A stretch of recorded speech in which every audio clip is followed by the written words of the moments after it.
Olá, meus irmãos, graça e paz seja convosco. A lição de hoje nos traz um título Vendo Claramente. Esse episódio é bem curioso. Primeiro, só Marcos registra essa cura.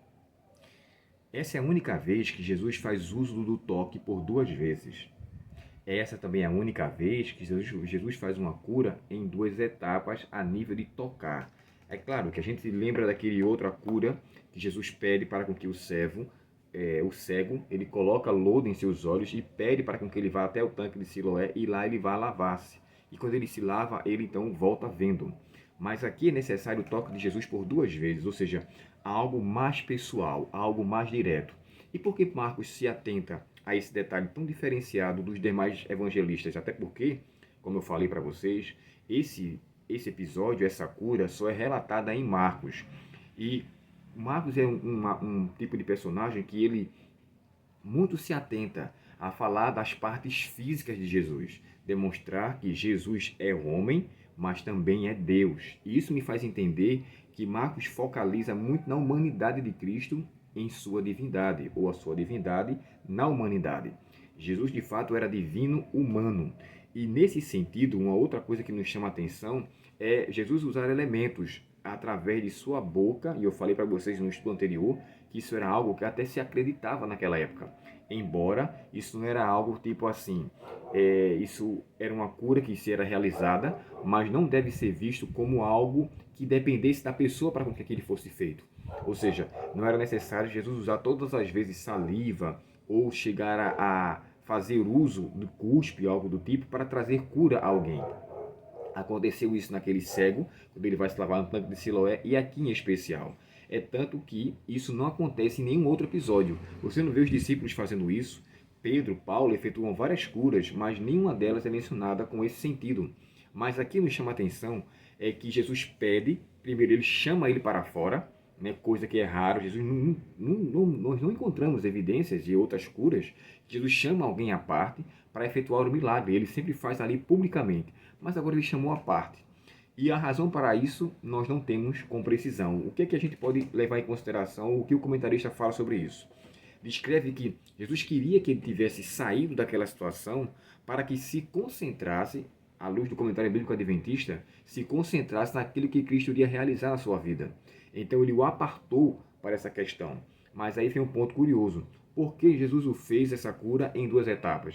Porque ele tocou novamente. Um ponto curioso, irmãos, é que no capítulo 8, e se você for ver do verso 23 até o verso 25, ele usa a expressão enxergar e visão por 8 vezes. Olha só, acompanhe comigo. Verso 23. Jesus, tomando o cego, está falando na ausência de visão, pela mão, levou fora da aldeia e, aplicando saliva nos olhos, segundo, perguntou-lhe, vês alguma coisa? Aí você agora vê a expressão, cego, olhos, visão. No verso 24 ele fala, ele recobrando a vista, respondeu, vejo os homens porque como árvores, os vejo andando, mais uma vez. Então, novamente, ele expôs as mãos nos olhos e eles, passando a ver claramente, ficou restabelecido e tudo distinguia de modo perfeito. Então, dependendo da tradução, entre 8 a 9 vezes, essa expressão é repetitiva. E por que isso? Jesus, na verdade, irmãos, queria que os discípulos tivessem uma visão de Cristo realmente esclarecida. É tanto que, após isso, ele pergunta, quem dizem os homens ser o Filho do Homem? Ou seja, o que é que vocês têm ouvido ao meu respeito a ponto de a minha fama aqui dentro de vocês? Qual é? Que eu sou o quê? Aí Pedro, nesse momento, né, como era muito impulsivo, tu és o Cristo. Antes de chegar a dizer isso, perdão. Eles disseram assim, você é Elias, outros falam que você é Jeremias ou João Batista. Essas eram as pessoas das quais Jesus tinha como uma especulação de sua personalidade. Aí em seguida ele fala, e vocês? O que é que vocês dizem que eu sou? Aí nesse momento Pedro toma a palavra e fala, tu és o Cristo, o Filho do Deus vivo. E ele então o concede como bem-aventurado por isso. Nessas palavras nós entendemos o seguinte, a cura em duas etapas já era um prefácio, era um prelúdio para o que ele iria falar depois.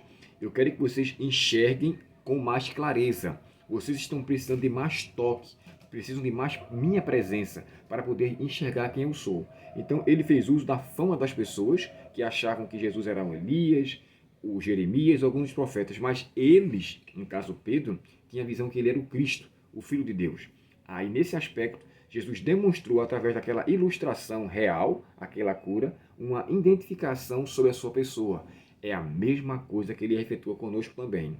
Se eu tenho uma crença de Cristo, da sua personalidade, de sua divindade, isso me deixa fortalecido. Mas se eu ainda tenho uma visão como aquele cego, embaçada, vejo as pessoas como que árvores, não tenho uma percepção de fato quem é Cristo, eu preciso de mais um toque de sua presença, mais um toque do Espírito Santo, um pouco mais conhecer sobre ele, a fim de assim amadurecer a minha percepção de quem é Deus. Então eu entendo que essa cura em duas etapas foi para desenvolver a fé dos discípulos e também aperfeiçoar a crença daquele cego, porque inicialmente ele começou a enxergar, mas a sua fé, aparentemente, né, que nós podemos ver, se desenvolveu de acordo com a pouca visão que teve, e ao sua fé se fortalecer, o milagre de fato aconteceu. Essa possibilidade também é dada pelo comentário bíblico adventista. Em suma, devemos pedir a Deus uma visão mais clara dele. Devemos pedir uma visão como o próprio Davi pediu, né? Senhor, abre os meus olhos para que eu possa enxergar as maravilhas de tua lei, e que assim eu e você possamos ter uma visão, uma percepção maior e melhor da pessoa de Cristo. E assim possamos cumprir o título da lição, possamos ver claramente. Deus, portanto, abençoe você e lhe conceda um bom domingo em sua presença, em nome de Jesus. Vamos orar. Querido Pai Celestial, obrigado pela tua mensagem, obrigado pelo teu ensino. Suplicamos que o Senhor nos ajude a enxergar e te enxergar de acordo com a tua vontade. E que pouco a pouco, Senhor, possamos ter mais luz da tua presença e assim estamos mais fortalecidos com a consciência firme em tuas santas promessas. Obrigado pela tua palavra, obrigado pelo teu conselho e nos auxilia a vivermos cada dia mais perto do Senhor, em nome de Jesus. Amém. Deus muito te abençoe, um ótimo dia em sua presença, uma ótima semana e até o próximo estudo, se Deus quiser. Até logo.